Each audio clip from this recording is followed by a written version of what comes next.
Good evening. My name is Kim Barnes Jefferson, and I help women over 40 to feel comfortable and confident in their bodies so that they can show the world that there is life after 40. So, I've been thinking about this show for a while, and it's been kind of like noodling in my head. And um, one of the things I've kind of like, I think this year has been the theme of habits. And, I always try to go and think to myself, what is it that keeps people stuck? What are the questions that I keep getting over and over again? What are the ways that I help clients? And one of the things I see over and over again is that people don't have good habits. And what I mean by that is that we'll always focus on things we aren't.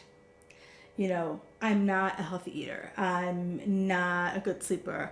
I'm not someone who exercises. And you just focus on that, the not. Or when you flip to say, it's time to get healthy, it's completely cutting out the things out of your diet. Like wholesale, like no wheat, no dairy, no gluten, no this, no that. Without really kind of like looking at all of your habits, like your good habits, your bad habits. Like I want you to think about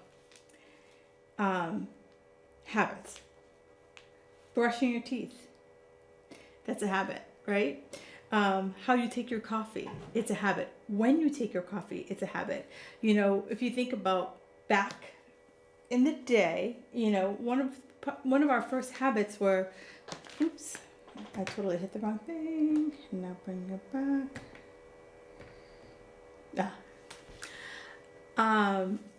One of the earliest habits, if you think about it, babies, right? There's some babies who suck their thumbs. Others don't suck their thumbs. There are some who get into the habit of needing a binky at whatever time that they need the binky, but that becomes a habit. And so as a parent, you kind of feed into that habit. Or maybe instead of having your kids suck their thumb, you're like, suck this binky instead, right? So those are all habits. Biting your nails, all habits that, depending on the level of them, they can be considered good, they can be considered bad habits. And so what I wanted to say is that, one of the reasons why we fail at habits being creating or stopping habits is they keep us safe, right? One of our primal instincts, I think I'm using the word right, one of our primal instincts that we need is certainty, right? I need to know that gravity is holding me down. I need to know that when I take a step that I'm not going to fall off the end of the earth. I need to know that when I close my eyes tonight, I'm going to wake up tomorrow. And that's the kind of certainty that we know. And so we translate that into other areas of our life. I want certainty that if the person I'm in a relationship with likes me back. I want the certainty that if I start a new diet and it tells me I'm going to lose 400 pounds in 4 minutes, I'm going to lose 400 pounds in 4 minutes. I want the certainty that, anything I want, I'm going to get. And for a lot of people, if they aren't, I'd say 90-ish% sure they're going to nail it, they'll sit their butts right back on the sidelines. And there's a chosen few that, even with that small percentage of not being able to accomplish, achieve, however you want to describe it, they'll still go for it. And what I want to be able to do is, if you're that person who, if you're not 100% certain that that it's going to happen for you, and you sit on the bench, I'm talking to you. I want to give you that extra boost, that extra kick in the pants, if you will, to go for it. Because what I know is that sitting on the sidelines, has that gotten you any closer to where you want to be? I'm going to say no. And the other thing I know is that if you want something, you got to move your feet. There's a lot of people out there that are like, I'm going to manifest that. Really? Well, let me just tell you, manifestation doesn't work unless you do the work. And I know this is a little woo woo and it's going to be a slight tangent, but I'm totally going to bring the plane right back to where back to habits. But you have to have clarity about where you want to go. And that's going to be that's where I'm coming back. You need to be so clear about where it is you want to go. And what I find with a lot of people is not only do they not have strong habits, they're not clear. And because they're not clear, they're not creating the habits that are going to get them to the next level. They're not creating the habits that are going to be sustainable. They're not creating the habits that are going to actually for them to start to chip away and see results.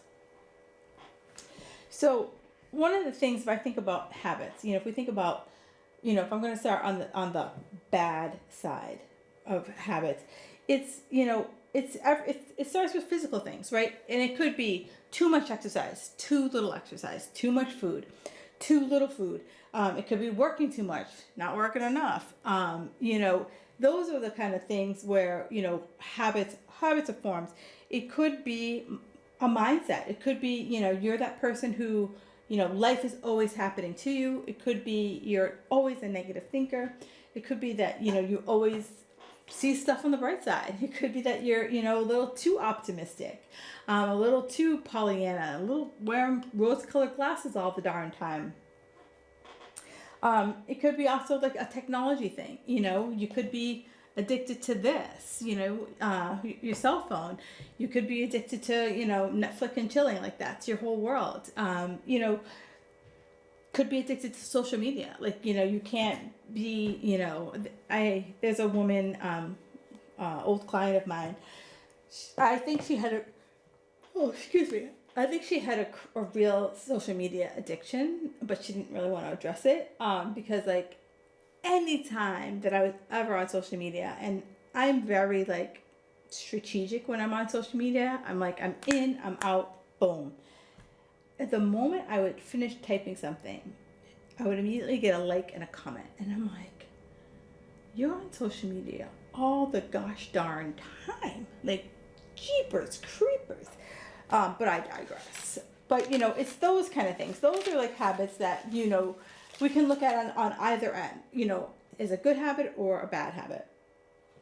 And one of the things is people are trying to do, whatever track you're moving down. If you're moving down the bad habit track or moving down the good habit track, so many people are like, if I only had more willpower. If I only had more willpower, it would, you don't even know how much I could accomplish. And every time I hear that, like, it's just like nails on a chalkboard for me, because willpower isn't like this like superhero that's gonna like swoop down and like, take the coffee out of your mouth, take the wine out of your mouth, push you to the gym. It's not like that. Willpower, the best way I've heard it described, and it just like nails it. Willpower is a battery, and it's a battery of choices. And the more choices I have to make that rely on my willpower, the quicker that battery gets drained. So I want you to think about your cell phone, right? So here I am, it's 6:38 p.m. and I happened to charge my phone before I got here. But, so I was like, let's just say I'm at 86%. Now, and that could be, I had a pretty easy day. I didn't have to make any big willpower decisions. Now, I go home, I eat dinner, and after dinner happens, and what if I want a sweet treat? So now I have to start thinking to myself, ice cream, cookies, fruit. What do I go for? What do I go for? What do I go for? So that's draining my battery, because I'm spending a lot of cycles thinking about brownies, cookies, or have the fruit. Then maybe I choose the brownies or the cookies. Maybe I choose both. Then I have a few rounds in my head beating the crap out of myself. And now my willpower battery's down to like 50%. Now comes, say it's 9 o'clock. I could watch a movie on Netflix, or I could go to bed. Well, I'm only only gonna watch for 20 minutes. And if nothing catches my attention, I'll go to bed. Well, I start a binge thon and I'm watching episode 1, season 1 of you insert the show, and next thing you know, it's 2 a.m. and I'm dead on my feet. And again, my willpower battery is starting to beat myself up, and now I'm down to like 30%. Now, if I didn't hit my recharge button, do you think by the time I got up the next day, I'm already dead dog tired, and am I gonna make better choices tomorrow? Or am I too tired from the day before to make good choices? So there is an infinite supply of willpower. And what I always encourage my clients to say is like, know your willpower battery threshold, because the more I rely on it, it's going to burn out just like that. So I want you to think about, again, getting clear about what you truly want. What's a true obstacle for you? And so what is going to be a willpower thing versus a skill power thing? And we'll talk a little bit more about that. But one of the skills, so that you can put willpower off the shelf for times when you really need it. Because when you want to live a healthy lifestyle, you shouldn't be white knuckling it. You shouldn't be like, pacing around like, you're waiting for your next fix. I want that ease. I want that flow for you, that you're not going to, fall back into your old patterns. Like, I know that's certain if you take the time and do the work. Is it an overnight thing? Nope. But if you, again, practice your skill power, it's less willpower. So with the first part of the skill power is you got to start a start date, right? You can't just, and I challenge it for it to not be on a Monday. Because think about it, everyone's like, today's Tuesday, so everyone's going to be like, I had a candy bar and some cookies today. Screw it. I'm going to start on Monday. What if you said, you know what? I'm going to buck the trend and I'm going to start on Wednesday. And and I'm going to start on Wednesday. And so when I start on Wednesday, I'm breaking the habit of always starting on a Monday. But I'm also giving myself this stake in the ground that from this point forward, and you decide what it is you're no longer going to allow, or you decide what it is that you're going to start taking on. And I challenge you to keep it simple, one thing, because, I see it all the time. I ask people one thing and they're like, well, if I were to say one thing, it would really be to eat right and go to the gym. Okay, that's 2 things. I'm no Mensa, but that's 2 things.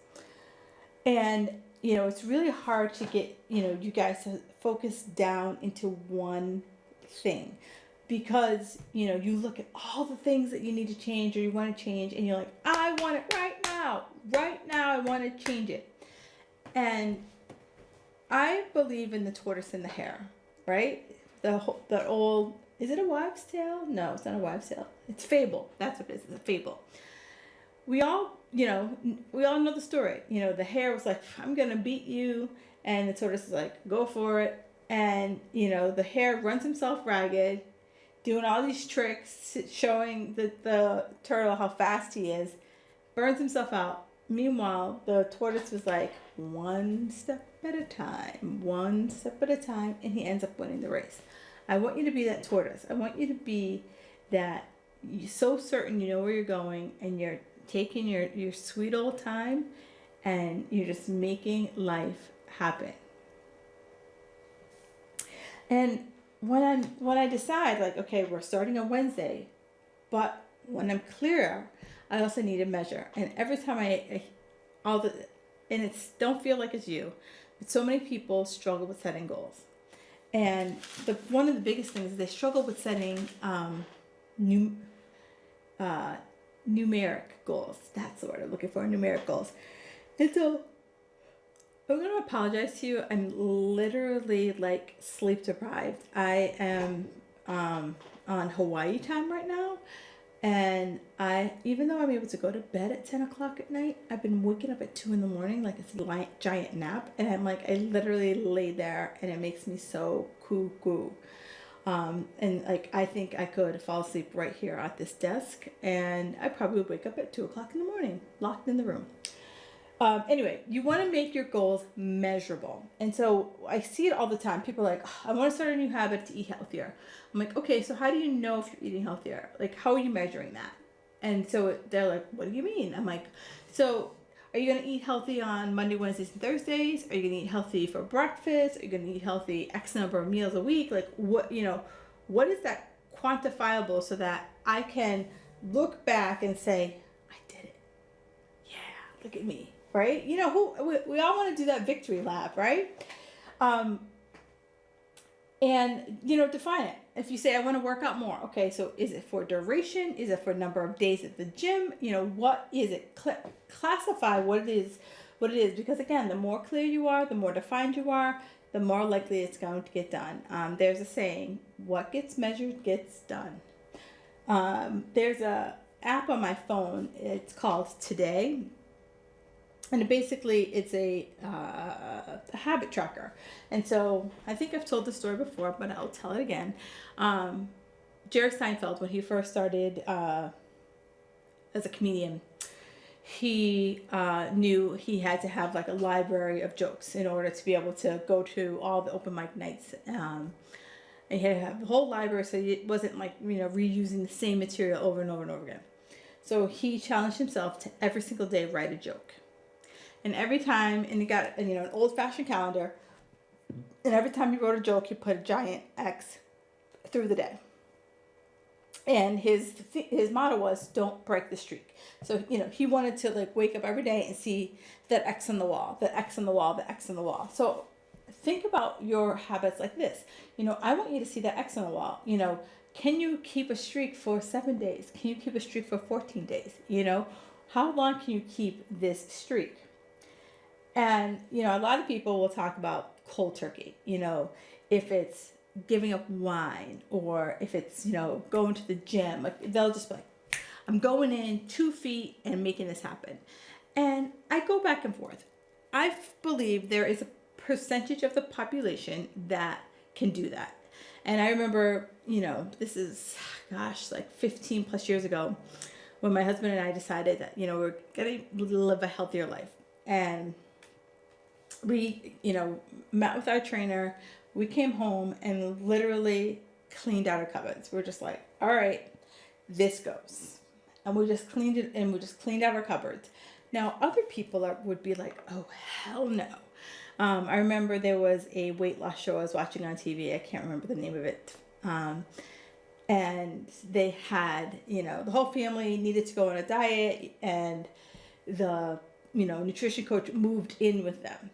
And the first step they did is, look, we got to get rid of the stuff in your house that's going to tempt you. And, she's going through their cupboards, throwing stuff away. The family is literally crying. The family's crying. The dad is like, swearing like a sailor. And it's so funny, the attachment that we have around foods. And so I want you just to think, can you go cold? Yeah. Can you go cold turkey? Do you need to go cold turkey? Here's where I ask you, take an assessment of where you are, based on what you want to do. A lot of my clients, they like their wine. And so, I'm like, well, how, let's start with, where are you? Are you drinking every day? Are you drinking 2 glasses, 3 glasses a day? Can we scale that back to 1 glass a day? Can we scale it back to 2 glasses a day? Can we scale it back to a really great glass on a Friday? Instead of 2 buck chuck or wine under the box, Monday through Friday, can you spring for a really good, $30+ bottle of wine and savor it? So it's looking at that kind of stuff. And then, where is it that you want to go? So we're clear about where we are. Then it's clear about where it is that we're trying to go, and I've used this example before. It's like, I got to punch a specific address into GPS, or I'm going to spin my wheels, or I'm going to land, miles from where I want to be. And I know I talk about this regularly, but I'm the queen of baby steps. Back in the day, I was so hardcore, and I want to apologize for those of you guys who worked with me back then, but I was so hardcore. Now I'm about baby steps. It goes back to, where are you?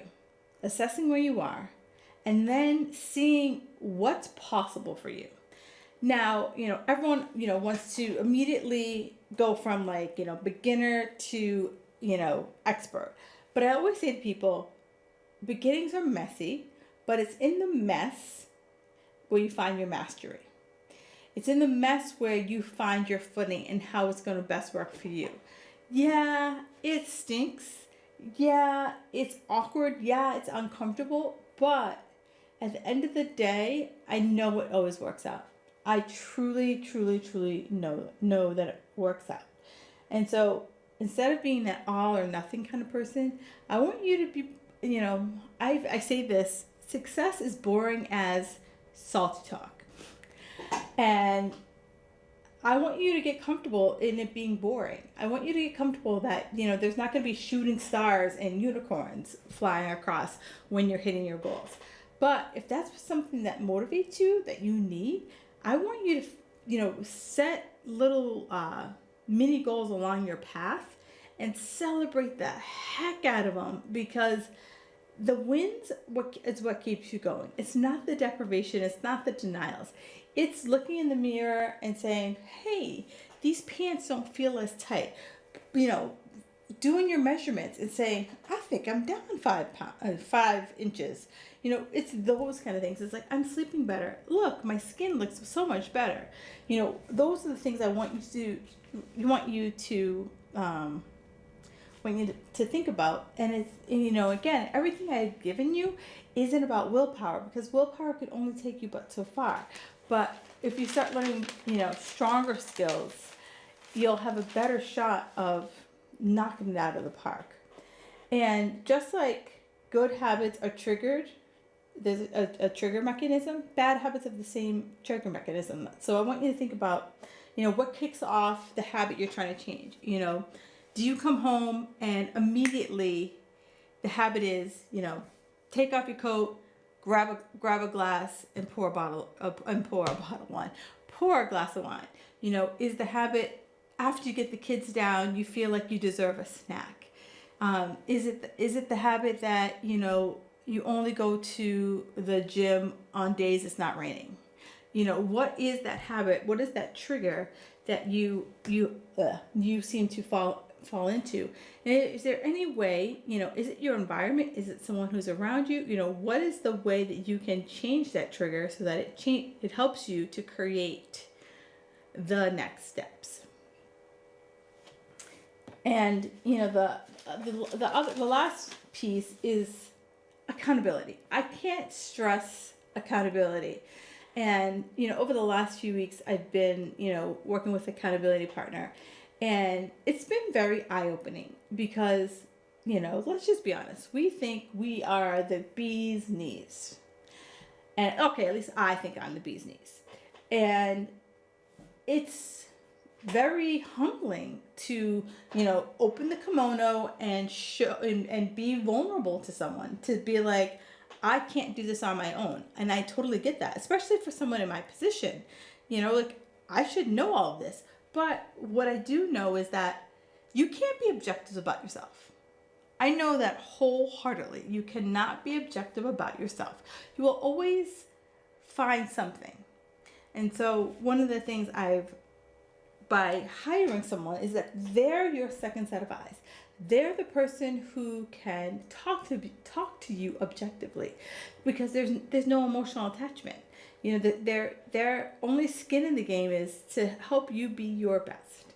And that's where I want you to that's where I want you to, walk away with this, is that, where can you and how can you be your best in this situation?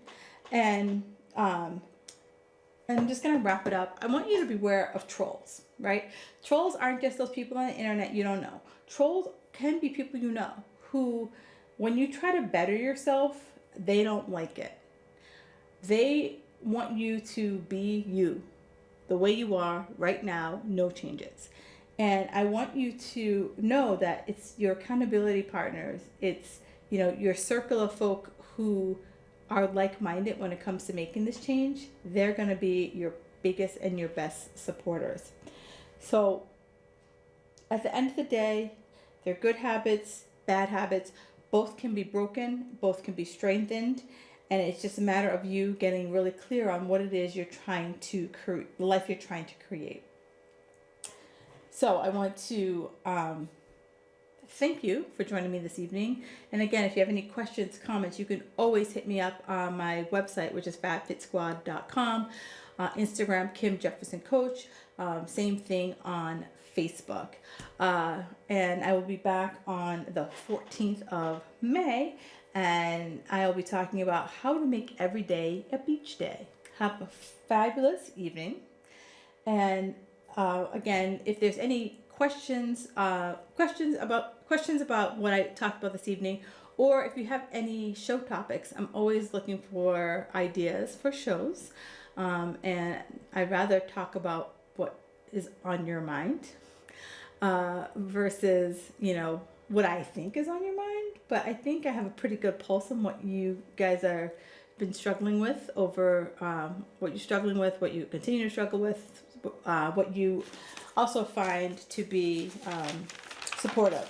So I will again be back on May 14th talking all about Every Day is a Beach Day. And we'll be 2-ish weeks away from Memorial Day. So have a fabulous evening, and I will see you then.